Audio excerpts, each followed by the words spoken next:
Baiklah Bapak Ibu semuanya, sekarang kita akan mempraktekkan yaitu tentang praktek coach dan coachee. Di dalam praktek coach dan coachee ini kita memang harus bisa karena kita adalah pemimpin bagi pembelajaran nantinya. Di sini yang berperan sebagai coachnya itu saya sendiri, Safrina, dan berperan sebagai coachee-nya yaitu Bapak Afriandi Ferry. Kasus yang kami kemukakan di sini yaitu Pak Ferry itu sebagai guru kelas mempunyai masalah tentang kurangnya antusias murid dalam mengikuti pelajaran. Murid-murid kurang di kelas saat pelajaran berlangsung.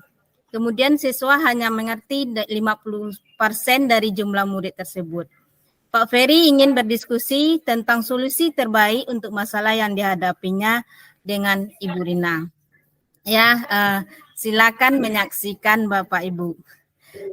Assalamualaikum Pak Ferry, apa kabarnya? Waalaikumsalam Ibu, alhamdulillah sehat Bu. Alhamdulillah Pak, saya ikut senang mendengarnya. Dari tadi Bapak saya amati kelihatannya kurang bersemangat, tidak seperti biasanya. Kira-kira apakah Bapak ada masalah, Pak? Atau hanya penglihatan saja saya saja yang seperti itu, Pak? Itulah Bu, sebenarnya saya memang ada sedikit masalah, namun saya tuh bingung harus ngomong ke siapa gitu. Kira-kira apakah Ibu Rina ada waktu nggak? Sebelumnya saya mohon maaf nih Bu jika mengganggu aktivitas Ibu. Enggak kok Pak, Bapak tidak mengganggu. Insya Allah saya ada waktu kok Pak. Alhamdulillah, terima kasih ya Ibu.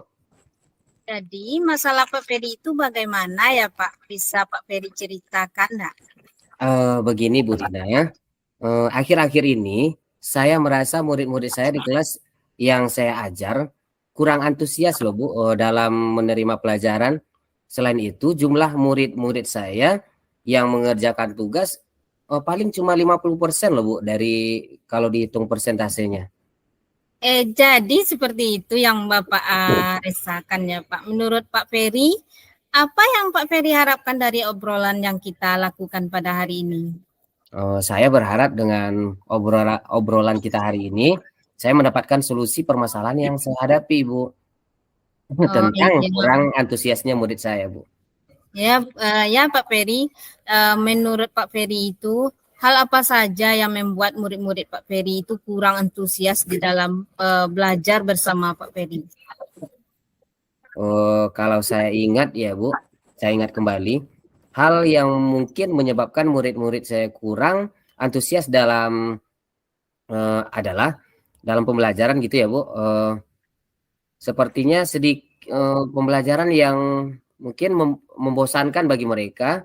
Kemudian saya terlalu monoton dalam pembelajaran atau saat saya berbicara mungkin saya terlalu banyak bicara tanpa adanya praktik langsung yang diberikan kepada anak. Kemudian kurang memberikan kesempatan kepada anak mungkin ya Bu. Oh begitu Pak Ferry. Kira-kira apa saja yang dapat membuat murid itu antusias ya Pak Ferry dalam pembelajaran tersebut? Menurut saya ya Bu, murid-murid pasti menginginkan pembelajaran yang asik, menyenangkan, tidak monoton, tidak membosankan. Kemudian pembelajaran yang kreatif dan mungkin inovatif gitu ya Bu. Iya. Saya itu sependapat dengan Pak Ferry.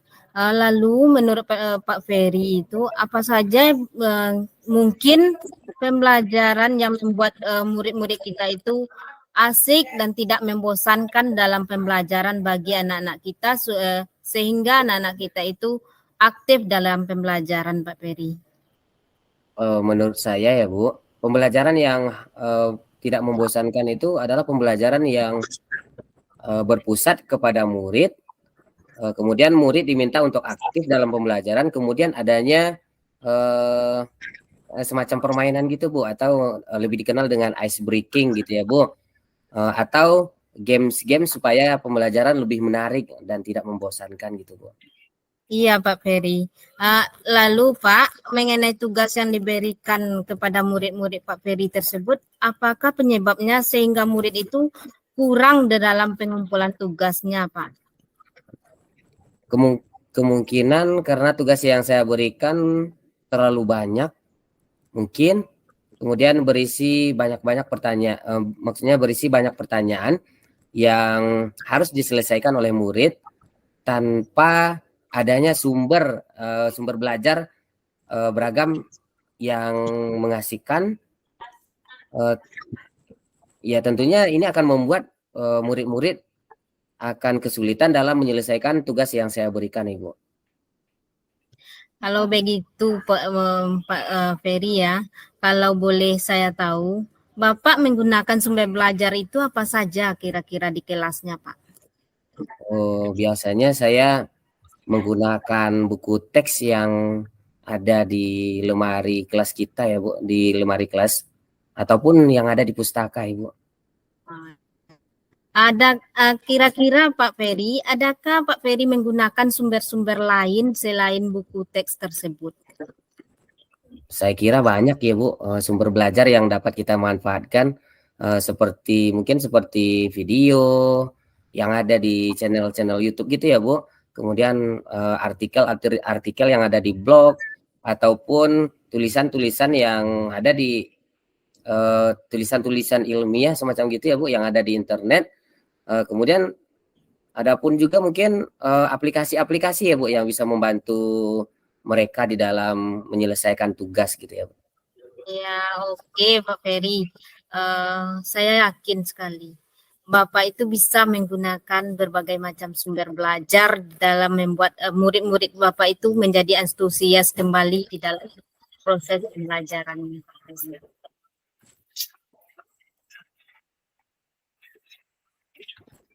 Jadi sekarang apa rencana Pak Ferry untuk menyelesaikan kira-kira?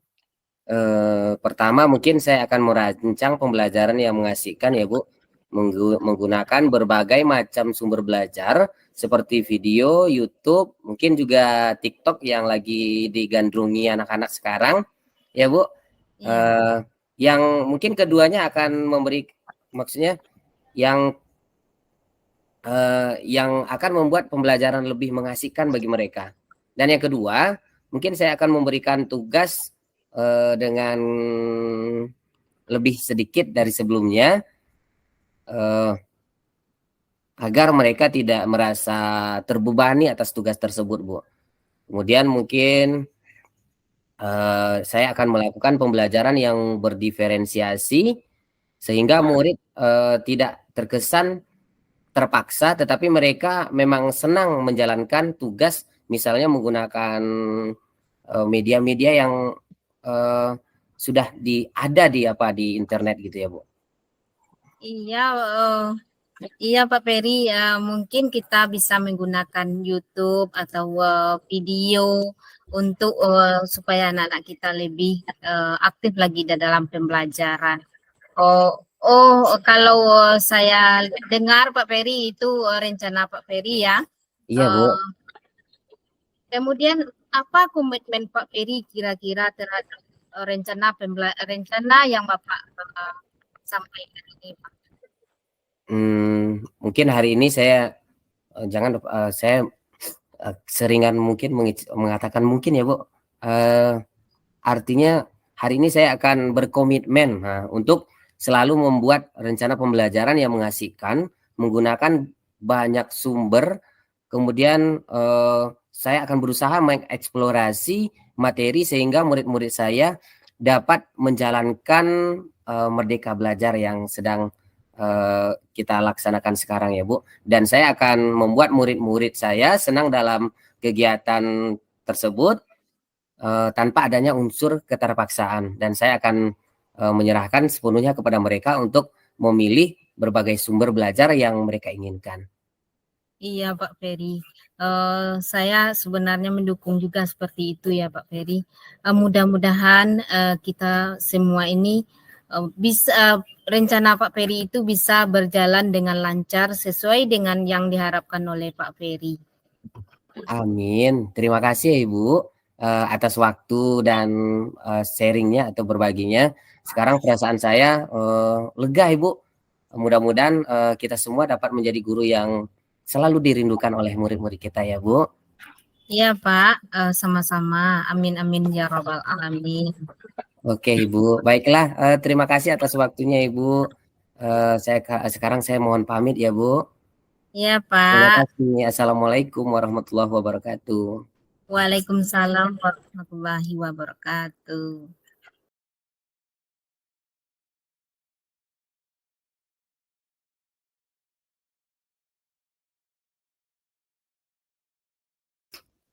Baiklah semuanya. Assalamualaikum warahmatullahi wabarakatuh.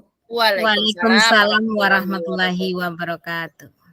Sekarang waktunya saya Afriandi akan bertindak sebagai coach dan coachnya adalah Ibu Fitra Neliza atau akrabnya dipanggil dengan Ibu Ica.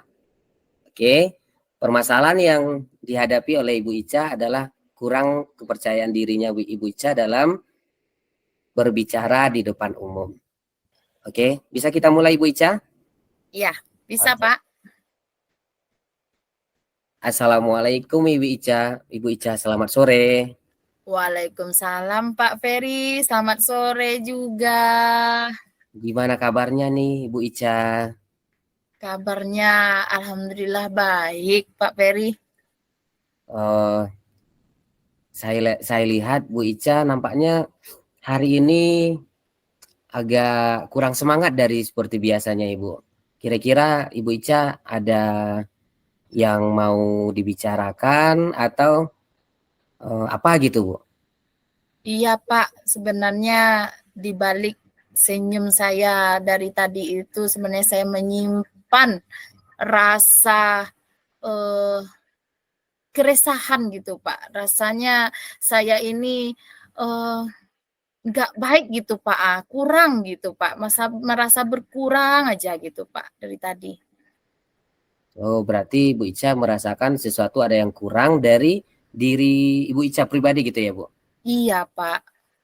Oke, berarti kira-kira apa yang Ibu Ica inginkan dari pembicaraan kita hari ini?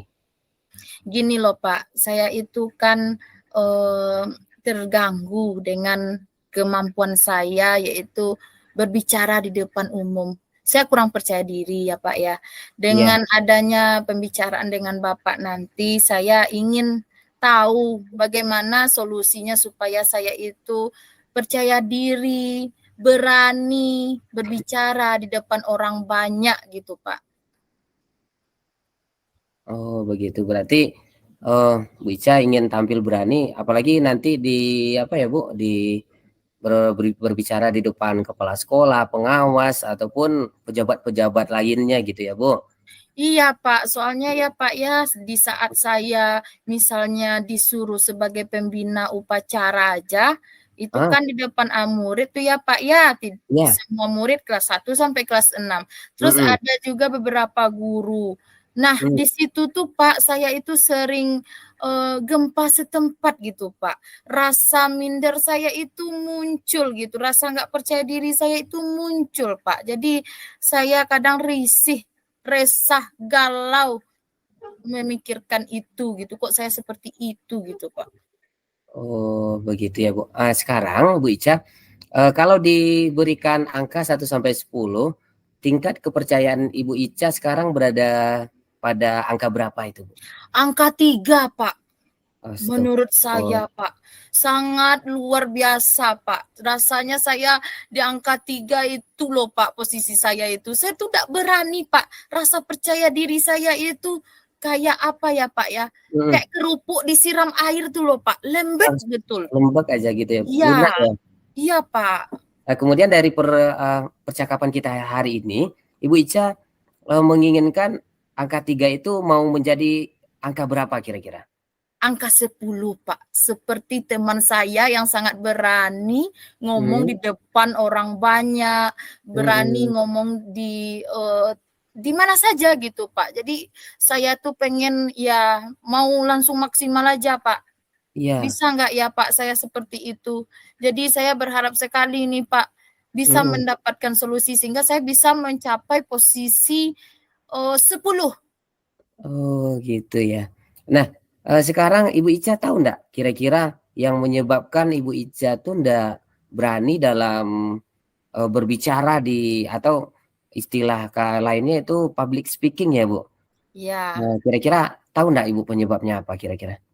Gini loh Pak, saya itu sebenarnya tidak bisa merangkai kata-kata yang terstruktur itu Pak, yang apa namanya itu ya menyusun kata-kata di depan orang ramai itu dengan rasanya tidak percaya diri, meskipun saya sudah ada nih Pak dalam kepala saya nih Pak kalimat yang akan saya sampaikan, sehingga ketika saya udah depan orang nggak percaya diri itu kata-kata itu tidak bisa diingat lagi gitu Pak, lupa, blank lah bahasanya tuh ya Pak ya, nggak bisa hilang ingatan sesaat saya Pak kalau sudah tampil itu gitu Pak. Terus saya udah coba untuk melakukan mindfulness gitu ya Pak ya, tapi tetap juga pokoknya adalah orang di depan saya takut gitu Pak. Iya Bu. Kira-kira menurut Ibu Ica idealnya berbicara hebat di depan umum itu seperti apa kira-kira Ibu? Menurut saya Bu Pak, saya itu tampil berani dan apa yang saya sampaikan kepada orang banyak itu orang yang mendengar mengerti gitu Pak. Yang saya sampaikan ibaratnya sampailah apa yang saya maksud gitu Pak. Orang lain memahaminya gitu Pak. Iya, Dan jadi orang lain itu saya pengennya ketika saya ngomong itu orang lain tuh ekspresi kayak gini loh Pak. Wah, kayak gitu ya gitu. Iya. Berarti apa yang kita sampaikan orang-orang pun mengerti ya Bu? Iya, pengennya seperti Gitu. itu. Kira-kira Ibu Ica apa langkah yang Ibu Ica bisa tempuh untuk melakukan hal tersebut? Kalau menurut saya Pak, saya harus mempersiapkan mental saya Pak, karena itu yang menjadi sumber pertamanya, dasar pertamanya ya Pak ya, karena tidak percaya diri tadi itu. Jadi saya harus latih nih Pak, mental saya itu harus kuat gitu ya Pak ya. Dan ketika tampil itu saya harus bersikap tenang, rileks gitu dan menikmati gitu ya Pak ya di saat saya tampil. Mungkin itu Pak rasa saya bisa saya lakukan gitu Pak. Oke. Kira-kira rencana lain ada nggak Bu? Mungkin rencana lain yang saya lakukan, saya akan selalu berlatih di depan kaca, Pak. Dan kapan perlu besok, Pak, saya akan print itu foto-foto, beberapa foto saya tempel di dinding, Pak. Saya coba ya, Pak ya. Terus saya akan berbicara di depan foto-foto yang telah saya tempel di dinding itu Pak, sehingga saya seakan-akan saya anggap itu adalah manusia seutuhnya gitu Pak, manusia utuh gitu ya Pak ya. Dan rencana lainnya saya juga rencananya nanti saya akan kumpulkan teman-teman saya mulai dari 2, 3 atau 4 orang Pak, nanti saya kumpulkan dan saya nanti coba berbicara di depan teman saya, sama rekan kerja gitu Pak, saya akan coba. Oke. Nah sekarang kira-kira dari rencana-rencana yang Ibu katakan tadi, dalam waktu dekat ini rencana yang akan Ibu Ica lakukan coba? Gini Pak, rencananya saya itu akan mengajak teman sejawat Pak untuk berkumpul dan saya akan berlatih tampil di forum gitu ya Pak ya. Tadi kan saya cobanya di ruang lingkup yang kecil gitu ya Pak ya, beberapa orang. Dan saya besok ini rencananya memberanikan diri saya Pak. Saya akan tantang Pak mental saya ini Pak untuk bisa mengumpulkan atau saya di sekolah itu sebenarnya ada komunitas belajar Pak di sekolah dan saya manfaatkan nanti ketika komunitas belajar kita berlangsung saya akan tampil di sana Pak. Pokoknya saya berani aja ngomong dulu di depan rekan guru yang lainnya itu gitu Pak. Oke, yang penting ada semangat ya Bu Ica. Iya Pak, saya itu aja Pak. Saya kalau ngomong berdua sama Bapak sekarang ini saya berani Pak. Tapi kalau udah resmi ngomong di depan orang banyak itulah saya heran Pak. Kok saya nggak berani ya gitu Pak. Jadi saya minder aja dengan hal yang seperti itu gitu Pak. Oke. Nah kira-kira siapa nih yang bisa membantu Bu Ica dalam hal ini kira-kira? Nah, awal berencananya Pak, yang pertama sekali besok itu saya akan temui kepala sekolah dulu Pak. Saya akan minta izin kepada kepala sekolah untuk menampilkan aksi saya Pak. Rencana saya mau berbicara di depan forum orang banyak gitu ya Pak ya. Dan saya juga akan membawa teman-teman sejawat ya Pak ya di sekolah dan saya tampil di depan komunitas praktisi di sekolah saya tersebut gitu Pak. Oke Bu Ica. Ya. Dari percakapan kita ini yang barusan kita lakukan, apa nih kira-kira yang kita dapatkan, Bu Ica dapatkan dari percakapan kita hari ini? Ya Pak, dari percakapan kita hari ini Pak, saya bisa mendapatkan yaitu bagaimana saya bisa percaya diri berbicara di depan umum gitu Pak. Dengan cara saya bersikap tenang dalam tampil dan rileks gitu ya Pak ya. Dan saya latih mental saya dan menyusun-nyusun kata-kata untuk bisa tampil di depan umum gitu Pak. Baik. Kapan nih Ibu Ica akan memulai hal ini? Besok pagi saya akan memulainya Pak, karena saya nih mau melatih mental saya Pak, saya nggak mau menunggu-nunggu waktu lagi Pak. Pokoknya insya Allah besok pagi saya akan melaksanakannya Pak. Karena juga besok ada kegiatan komunitas praktisi juga di sekolah Pak, dan saya memanfaatkan waktu itu gitu Pak. Oke Bu Ica, terima kasih banyak Ibu Ica. Minggu depan kita ketemu lagi ya. Iya Pak. Yes. Saya akan menunggu cerita Bu Ica tentang hasil Ibu Ica nanti berbicara di forum orang banyak. Gimana? Baik Pak, saya nanti akan menemui Bapak lagi dan menceritakan bagaimana pengalaman saya ya Pak ya dengan melaksanakan rencana saya tadi itu. Saya akan bersemangat Pak untuk melaksanakan ini Pak. Ya, terima kasih banyak ya Pak sudah meluangkan waktunya. Saya sangat lega Pak. Mungkin sekarang ini saya sudah mulai agak percaya diri Pak bahwa saya harus bisa gitu ya Pak ya. Sebagai kita seorang guru, tidak ada alasan tidak bisa berbicara di depan orang banyak gitu ya Pak ya. Saya ya terima kasih banyak Pak. Sama-sama Bu Ica. Baiklah Pak. Karena Bapak sudah banyak sekali tadi membantu saya sudah senang dan sekarang saya mau ke kelas dulu ya Pak. Oke Ibu Ica, silakan. Ya, terima kasih Pak. Assalamualaikum. Sama-sama. Waalaikumsalam Ibu Ica.